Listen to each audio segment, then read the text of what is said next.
우리가 고백하는 사도신경을 살펴보는 가운데 지난주에는 하나님의 외아들 우리 주 예수 그리스도를 믿는다고 하는 고백에 대해 살펴보았습니다. 오늘은 우리가 그렇게 예수님을 믿게 되는 근본적인 이유에 대해 살펴보는데, 이유는 한마디로 얘기하면 우리 주님께서 어떻게 이 세상에 오셨고 무슨 일을 하셨기 때문에, 그래서 우리가 그렇게 주님을 그리스도로 주로 고백한다는 내용을 살펴봅니다.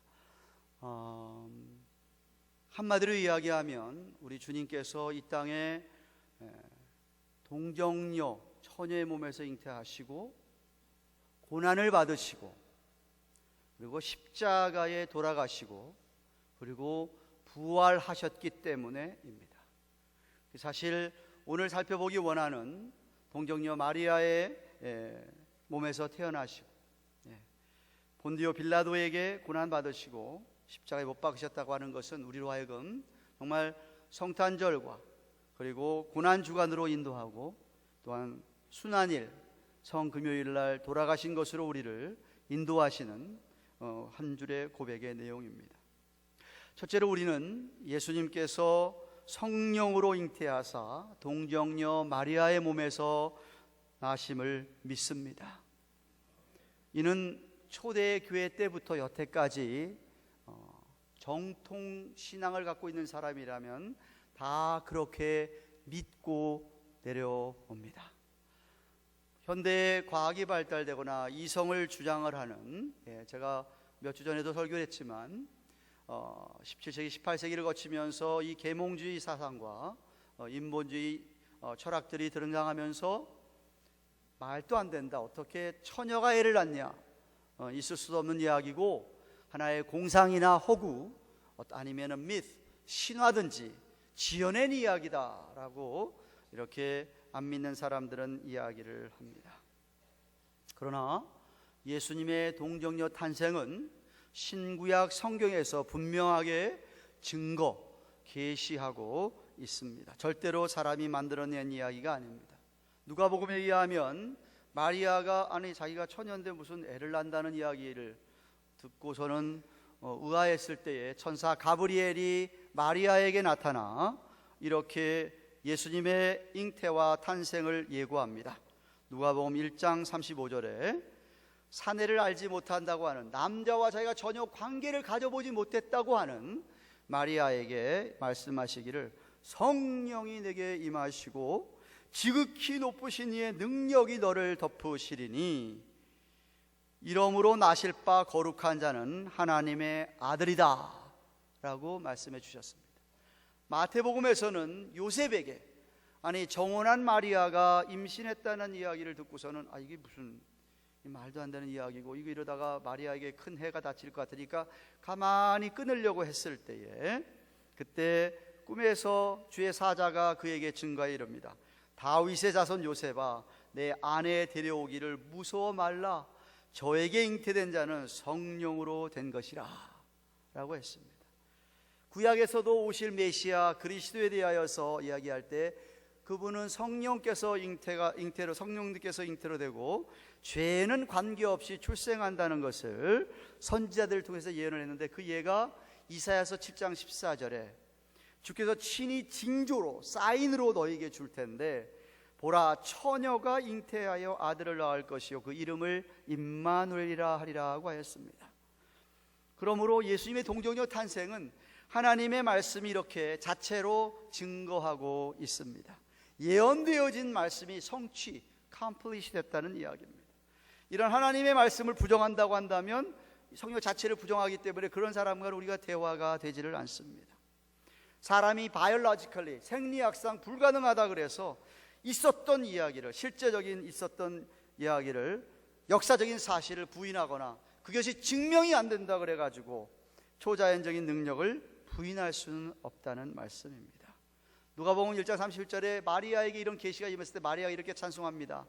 대저 하나님의 모든 말씀은 능치 못함이 없느니라. 그렇기 때문에 자기가 처녀지만 성령으로 잉태가 가능하다고 믿음의 고백을 했던 것이었습니다. 생각해 보세요. 하나님이 창조하실 때도 이 세상에 아무것도 없었습니다.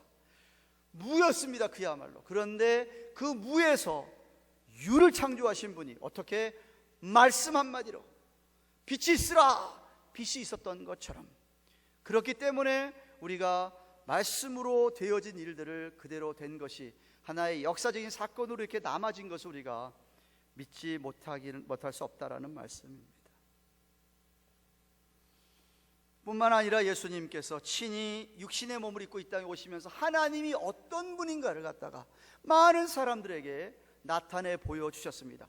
보이지 아니하신 하나님이 도대체 어떤 분인가를 갖다가 실제로 눈으로 보이도록 인카네이션, 성육신하고 오신 하나님께서 실제로 3년 동안 백성들과 함께 하면서 하나님이 어떤 분이라는 것까지도 나타내 계시해 보여주셨다라는 말씀입니다. 친히 육신의 몸을 이 땅에 오셔서 인간들처럼 똑같이 와서 고통을 당하셨습니다. 배가 고프시면 굶주리셨습니다. 피곤하면 지치시고 잠도 주무셨습니다. 슬픈 일을 당하면 눈물을 흘리고 우셨던 우리 예수님이셨습니다. 그래서 우리들의 연약함을, 우리들 인간의 연약함을 알기 때문에 이 연약함을 긍휼히 여기시는 하나님, 그래서 우리로 하여금 담대히 하나님 앞에 보좌 앞에 나갈 수 있도록 했다고 히브리서 4장 14절에 16절은 우리에게 말씀하고 있는 겁니다. 그래서 우리는 예수님이 진실로 동정녀 마리아의 몸에서 태어나심을 믿습니다. 둘째로 우리는 고난을 받으신 예수님을 믿습니다. 예수님은 고난의 종으로 인간과 하나님과의 화해를 어떻게 시키기 위해서 희생 제물로 오셨습니다. 여러분, 당시에 이스라엘 백성들은 메시아에 대한 기대가 엄청 컸습니다. 오늘 종료주일날 그들은 메시아가 정말 나귀 타고 입성하실 그 왕이 진짜로, 그들이 아는 메시아는 로마 제국을 뒤엎고 실제로 유대인의 왕이 되셔가지고 그리고 다 물리치고 그 나라에, 그 땅에 정말 주님의 나라, 눈으로 보이는 나라를 만드시고 세우실 줄로 알았습니다. 그러고 난 다음에 정말로 따랐던 제자들을 한자리 해주실 것으로 그렇게 믿었습니다. 그래서 종료주일에 예루살렘성을 입성하니까 수많은 백성들이 호산나하고 찬송을 했던 것입니다. 하지만 예수님은 3년 동안 수수히 계속해서 자신을 인자라고 말씀하시면서 그렇게 현실적이고 정치가적이고 무슨 세상의 어떤 그런 것을 욕구를 채워주기 위해서는 메시아가 아니라 영적인 메시아로 정말 사람들의 영혼의 구원자로 오심을, 그래서 종종 자신이 많은 고난을 받을 것을, 고난을 받고 또 죽었다가 사흘 만에 살아나게 될 것이라고 제자들에게 수차례 말씀을 하셨는데도 불구하고 제자들은 정작 어려운 일을 만나니까 다 잊어버렸던 것입니다. 사실 예수님은 공생애를 시작하자마자 자기들의 가족들로부터, 배다른 형제들로부터 자신은 하나님의 성령의 능력으로 잉태가 되었지만 그에게는 마리아와 요셉의 관계로 맺어진 아들딸들이 있었기 때문에 그들로부터 예수님은 공생애를 시작하자마자 배척을 받으며 미움을 받았던 것입니다. 가장 가까운 가족들에게도 말입니다. 그러다가 유대 종교 지도자들하고 부딪히니까 그들은 얼마나 핍박을 하고 비난을 했습니까? 자신이 하나님과 동등하다는 말을 듣고서는 그들은 세상에 하나님을 네가 모독하다니 하면서 그를 잡으려고 엄청 핍박을 했고 마지막에는 그를 정죄해서 로마 정부의 제국에 이야기하고 십자가에 못 박히게 했던 것입니다. 그때 주된 주인공이 빌라도란 사람이었습니다. 주 26년부터 36년까지 로마 제국으로부터 그 유대 지방을 다스리는 총독으로 부임을 했던 것이었습니다. 근데 이 사람은 굉장히 완고한 사람이고 아주 가혹한 사람이었습니다. 예수님이 무죄인지는 자기는 알았습니다.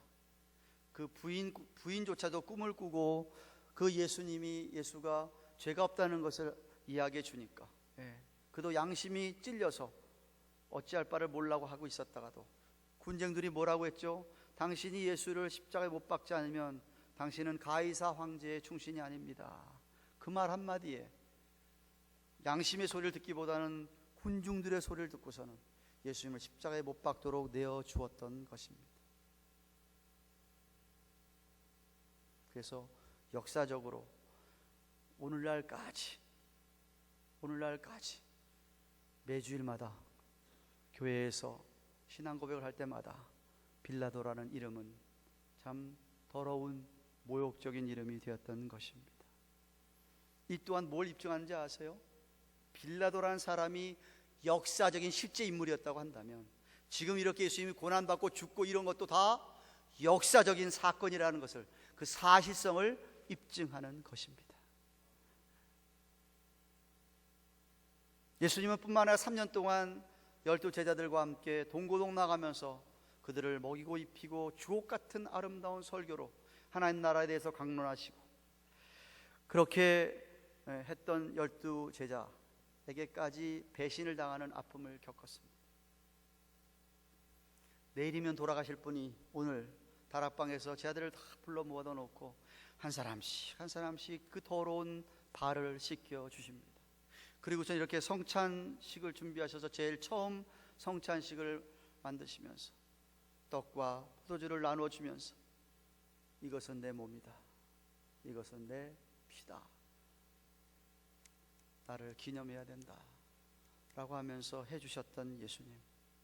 정작 그날 밤이 되고 새벽이 되어서 로마 군사들이 붙잡으러 체포하러 왔을 때 제자들은 다 도망하고 말았습니다.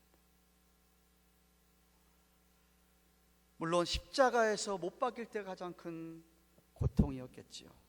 그 고통이 너무 심할 줄을 알았기에 당신은 돌아가시기 전에 기도하면서 하나님, 만약에 이 잔을 갖다가 내가 피하고 싶은데 피할 수 있으면 피하게 달라고, 너무 고통스러워서 감당하기를 내가 정말 모르겠다고, 그러나 아버지의 뜻이여든 아버지의 뜻이면 뜻대로 하셔주시되 옮길 수 있으면 옮겨달라고 그렇게 기도했던 주님.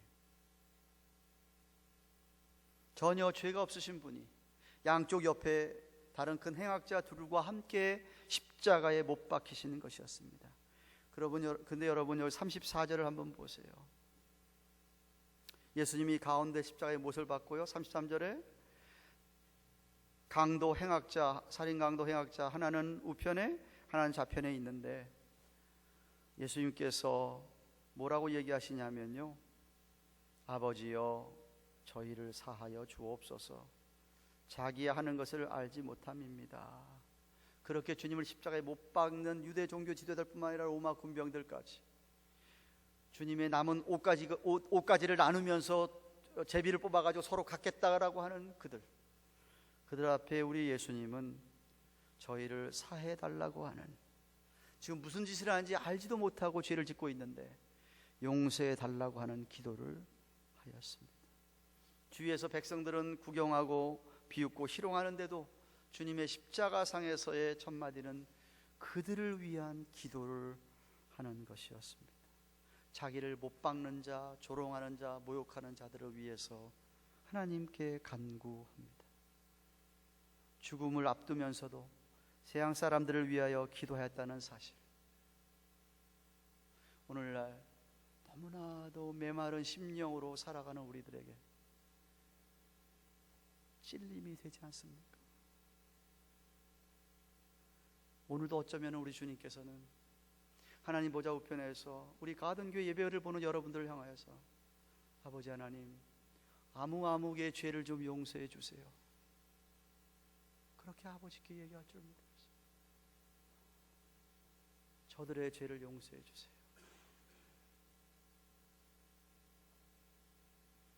아버지 하나님으로부터 우리가 죄 때문에 온갖 진노를 다 받아야 되는데 당신이 그 진노를 다 받으시면서 저들의 죄를 사해달라고,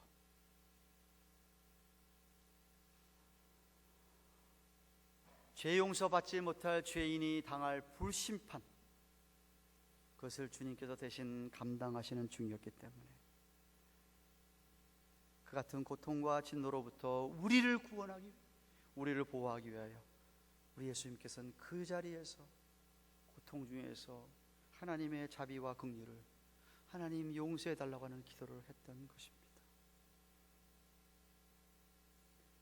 우리는 그렇게 고난받으신 예수님을 믿습니다. 실제로 우리는 십자가에 못 박혀 결국 죽으신 예수님을 믿습니다.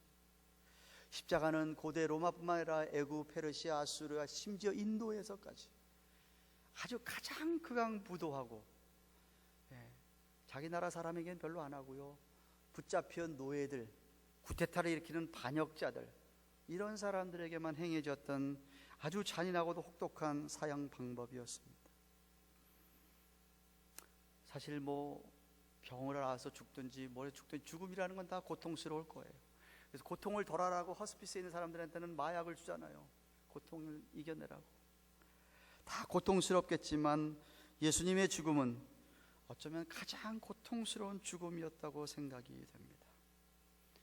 그렇게 아끼고 사랑했던 제자 가룟 유다가 자기를 배신하여서 은 30냥에 팔아넘기고, 그때부터 예수님은 6차례 여기 끌려다녀 저기 끌려다녀 신문을 당하시고 결국에는 십자가를 지셨습니다. 골고다까지 올라가는데 언덕길이었습니다. 그 십자가가 너무나 무거워서 또 채찍을 맞으시면서 가시는 그 길이었기 때문에, 가시 면류관을 쓰면서 피를 흘리셨기 때문에 힘들어서 자꾸 넘어졌습니다. 그랬더니 옆에 있던 군병이 보기가 안 돼가지고 십자가를 그 옆에 같이 가던 구레네 시몬 사람에게 십자가를 대신 맡기고 주님께서 올라가신 적도 있었습니다. 그러다가 십자가에서는 못 3개의 큰 대못이라고 성경이 표현하고 있습니다. 양쪽 손바닥에, 그리고 발을 포개가지고 이더 발목 거기든지 발 거기든지 못을 박히고서는 주님께서 서서히 6시간 동안 고통당하면서 죽어 가셨던 겁니다.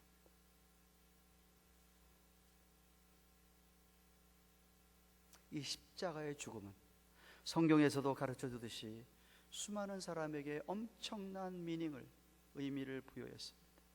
첫째로 그것은 곧 하나님과 우리를 화목하기 위한 화목 제물이 되는 것이었습니다. 여기 화목 제물이라고 하는 말, 우리 요한일서 4장 9절 10절에 보면 하나님의 사랑이 우리에게 이렇게 나타난 바 되었으니 하나님이 자기의 독생자를 세상에 보내심은 저로 말미암아 우리를 살리려 하심이니라. 사랑은 여기 있으니 우리가 하나님을 사랑한 것이 아니요 오직 하나님이 우리를 사랑하사 우리 죄를 위하여 화목제로 아들을 보내셨느니라. 화목제라고 하는 힐라스모스라고 하는 헬라의 원어의 뜻, atoning sacrifice 등 2가지 의미가 포함되어 있습니다. 하나는 appease his wrath, 하나님의 그 큰 진노를 좀 달래는, 무마시키는다는 뜻이 있습니다. 신학적인 용어로 propitiation이라고 얘기합니다. 또 다른 의미는 죄를 씻는다, 정결케 한다는 의미가 있습니다. propitiation이라는 뜻이 있습니다. 즉 주님의 십자가의 의미는 우리로 하여금 하나님의 진노를 달래고 우리를 죄 가운데 깨끗하게 하시고 정결하게 하신다는 죄인을 향한 하나님의 사랑을 보여주고 있습니다. 둘째로 십자가의 죽음은 하나님께 버림을 받는 예수님을 나타내고 있습니다. 기억하십니까? 누가복음에 안 나타 있지만 마태복음에서는 주님이 십자가에서 엘리 엘리 라마 사박다니, 아람어입니다. 아람어, 나의 하나님 나의 하나님 어찌하여 나를 버리셨나이까. 아마 그 순간만큼은 처절한 고독은 없었을 것입니다. 자신이 아버지로부터 내팽개쳐지고 버림을 받는 그 자신에 대한 절규였습니다. 육신의 고통뿐만 아니라 그 정신적인 고통이 대단했다고 생각을 합니다. 하나님 아버지와의 단절을 경험하는, 여러분 혹시 여러분 아버지에게 혹은 어머니에게 버림받아 본 적 있으십니까? 제가 언젠가 이런 이야기를 여러분에게 드렸습니다. 가정법원에서 있었던 일입니다. 부부가 이혼하기 위해서 법원으로 들어갔다가 애를 하나 데리고 이혼 판정을 받고 나오면서 애기는 서로 안 맞겠다고 붙잡는 아이에게, 야, 네 아버지 쫓아가. 어머니가 얘기를 하니까 아버지가, 아니야, 야, 네 엄마 쫓아가. 그 그 아이가 누굴 쫓아가지 몰라가지고 자지러지게 우는 모습을 생각해 보십시오. 아버지도 나를 버리고 엄마도 나를 버리는, 부모에게 버림을 받는 우리 예수님은 우리 때문에 아버지에게 버림을 받으셨어요. 그래서 나의 하나님, 나의 하나님, 어찌하여 나를 버리셨나이까.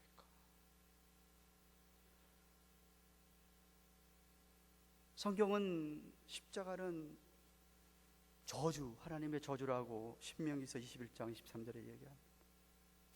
우리가 받을 저주를 우리 주님이 다 받으시면서 아버지에게 철저히 버림을 받는 것이었습니다. 여러분, 죄가 얼마나 무서운가를 깨닫게 해주는 장면이 아니겠습니까? 저는 때때로 죄를 너무나 쉽게 생각하신 여러분들을 볼 때가 있어요.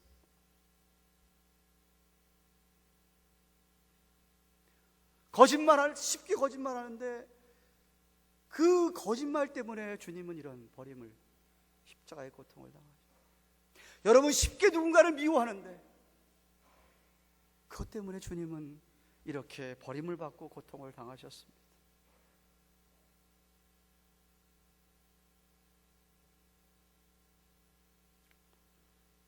주님은 십자가에 박히실 때 사탄은 착각을 하고 좋아했을지도 모르겠어요. 야, 죽는구나. 아니, 어쩌면 더 조롱을 했습니다. 오늘 본문에도 보면 그 구경하던 사람들, 야, 네가 메시아냐? 내려와 봐라. 내려올 수 있는 충분한 능력이 있었음에도 불구하고 우리 주님 아무 말씀하지 않으셨습니다.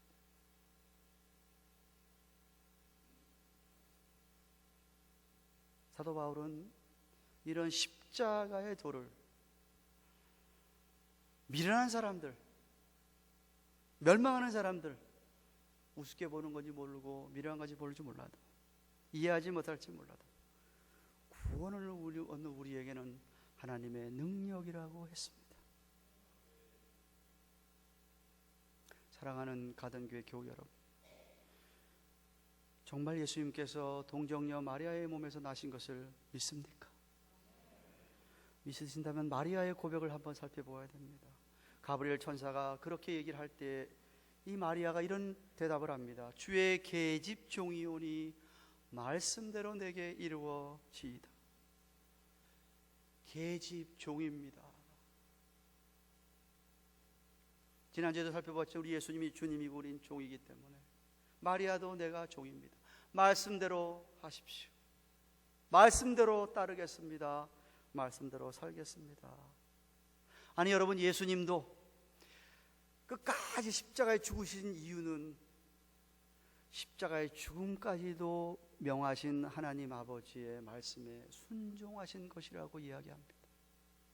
히브리서 5장 7절에 순종함으로 십자가에 죽으셨으니 우리에게 본을 보이셨어요. 그러면 하물며 우리는 예수님의 말씀에, 하나님의 말씀에 순종해야 되지 않겠느냐는 얘기예요. 여러분, 함께 찬양하니까 같이 찬양합니다. 주님 사랑합니다. 때로는 기도할 때 기도하면서 눈물 흘립니다. 자기 연민에 빠져서인지 몰라도 눈물 흘립니다. 그런데 그렇게 찬양하고 기도하고 말씀 듣고서는 교회 문을 딱 떠날 때는 도대체 하나님의 말씀을 지키려고 하는 모습은 하나도 안 보인다고 한다면 죄송하지만 그거는 신앙생활 아닙니다. 그런 감정은 천박한 어떤 종교인의 모습이요, 심정이요. 아무리 교회 안에서 예배 가운데 은혜를 받고 말씀의 은혜를 받고 기도도 하고 한다 할지라도 여러분이 교회 밖을 떠나서, 아니 아래층 친교실에 내려가서 하나님 말씀 싹 닦아먹고 또 여러분이 갖고 있는 그 이기심, 교만으로 말하고 행동하신다고 한다면 죄송하지만 종교생활하는 겁니다. 다른 종교인들 다 그렇게 생활합니다. 그거 아닙니다. 어떻게 해서든지 내가 종이니까 주님의 말씀대로 살아야지. 다시 한번 이를 크게 물고 내 자신을 쳐서 주의 말씀에 복종시키며 섬기며 사랑하고 하려고 하는 것이 믿는 사람이에요.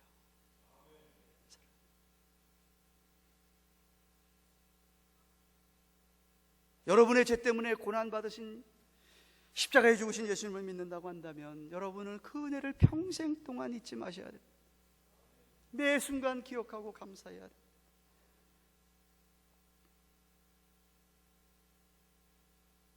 강도가 둘이 있는데 한 강도는 끝까지 조롱하지만 한 강도가 야단칩니다. 야, 너 무슨 이야기하고 있냐? 우리는 마땅히 죄를 받아서 이렇게 십자가에 처해서 죽어야 되지만 저분은 아니다. 아무 잘못도 없는데 죽임을 당하고 있지 않냐 하면서 그 강도를 나무라치면서 예수님에게, 주님, 나를 불쌍히 여기셔서 당신 돌아가시면 나를 좀 생각해 달라고 했더니 예수님이 즉각 내가 오늘 죽는 날 나와 함께 낙원에 있을 거라고 말씀하셨습니다. 정말 회심했다고 한다면, 강도가 정말 회심했기 때문에 말 한마디라도 변화된 말을 할 수밖에 없었다. 그래서 이 강도와 이 강도는 엄청난 차이를 보입니다. 분리입니다. 완전히 분리되는 것이었습니다. 여기서 일로 못 가는 거예요. 여기서 일로 못 가는 거예요.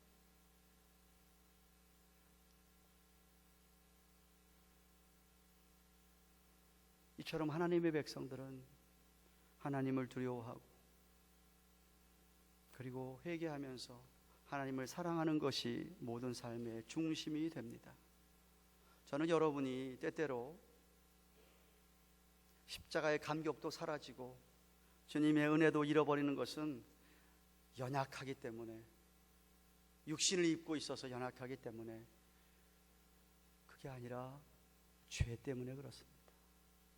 죄 때문에 그렇습니다.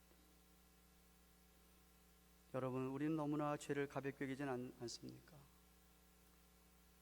진정한 참회의 눈물이 없는 예배, 지은 죄에 대한 아픔이나 애통이 없는 예배, 기도, 죄를 싫어하시는 하나님의 거룩하신 그 성품, 그것을 좀 닮아가려고 해야 되는데 닮아갈 생각은 안 하고 그냥 어두운 생활에서 그런 모든 것이 다 사라지는 종교 생활임을 볼 때가 있습니다. 또다시 이야기합니다. 여러분, 회개는 후회하는 거 회개 아닙니다. 안 믿는 사람도 죄 짓고 후회해요. 아유, 내가 잘못했구나, 후회해요. 후회로 끝나는 것은 회개가 아니에요. 메타노이아라는 말은요, 방향이 완전히 바뀌는 거예요. 바뀌는 거예요.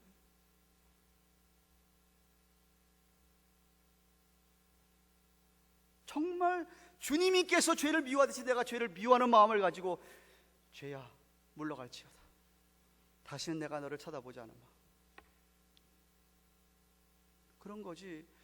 뭐 이렇게 무슨 한마디 무슨 꼭 성명서 있듯이, 아, 하나님, 근본에 제가 또 이와 같이 실수를 했습니다. 원치 않지만 실수로 범했는데 그저 다시는 이런 사례가 없도록 애쓸 테니까 이번 한번 또 선처를 바랍니다. 뭐 그렇게 성명 발표하는 거예요? 그거 회개 아니에요.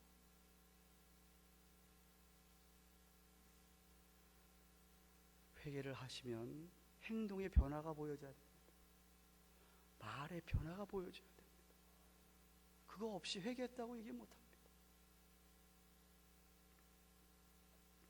그리고 또한 그렇게 주님의 은혜에 감사하시면서 이 귀한 진리를 믿는 사람이라고 한다면 옆에 구원받지 못한 영혼들에 대한 사랑이 불릴 듯 일어나게 되어 있어요. 저는 그렇게 생각했습니다. 한평 강도가 정말 하나님의 끝 마지막의 은혜로 죽음 앞에서 구원받았습니다. 근데 아마 그는 죽어가면서 그런 생각했을 거예요. 야, 나 이렇게 천국 가서 좋긴 하지만 난 정말 이 땅에선 한 일이 아무것도 없는데. 그러면서 그 두고가는 제자들을 향하여서 아마 부러움을 샀을 겁니다. 저 친구들은 살아남아서 뭔가 주를 위해서 일을 할 수 있을 텐데 나는 그럴 시간이 없구나, 그냥 가는구나 라고 생각하면서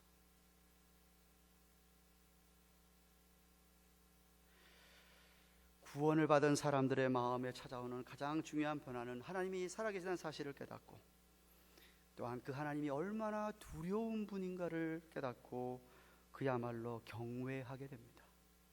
그러면 사람의 사랑을 깨닫고 하나님을 사랑하며 산다는 것이 얼마나 행복한 것인지를 알게 됩니다. 아무것도 없어도 주님 한 분만으로도 늘 행복할 수 있습니다. 그런데 더군다나 감사한 것은 오늘도 나를 데려가지 않으시고 나를 살려주시는데, 내가 오늘 살려주신 이 인생 정말 주님 사용하여 주세요. 저 여기 있습니다. 오늘 하루라도 담은 내 삶의 인생의 한 절이라도 우리 주님 본받게 해주세요.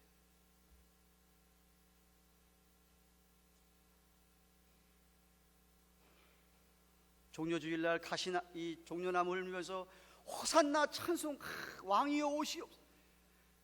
이제 예수님 왕 되면은 자기들 좋아질 것을 생각을 하고, 근데 자기들의 손을 안 채워주시니까 그냥 돌변해가지고 못 박아 죽여라라고 변했던 군중들 것처럼 오늘날도 얼마나 많은 교인들이 자기들 급하면은 주님한테 와서 찾습니다. 주님 도와주세요, 급합니다. 우리 애 도와줘야 됩니다. 우리 아버지 어머니 도와줘야 됩니다. 나 좀 도와줘야 됩니다. 망하게 생겼습니다. 아픕니다 하고 필요할 땐 주님 와서 막 찾습니다. 근데 주님께서 네가 좀 필요하다, 나 좀 도와주렴 할 때는 언제 어디서 보냐는데 싹 외면하시는 분들이 너무 많은 거예요. 너무 많은 거예요.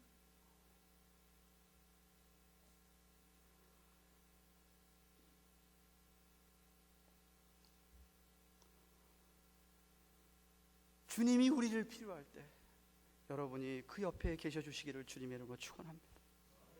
부족하지만 하나님 저 여기 있습니다. 뭐 쓰실래요 주님? 내 목소리 사용하셔서 찬양대 사용하실래요? 나 뭐 하는 거 좀 해서 나 티칭하는 거 사용하실래요? 나 이 육신 멀쩡해서 청소를 도울 수 있습니다. 음식 좀 하시고 도와줄 수 있습니다. 설거지 할 수 있습니다. 주님 뭐 도와드려요?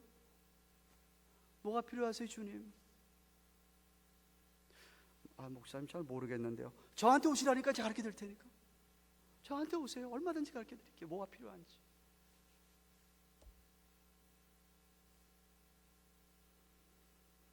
여러분이 십자가의 감격을 안고 기꺼이 여러분 자신을 주께 드릴 수 있기를 주님의 이름으로 축원합니다. 기도하십시다.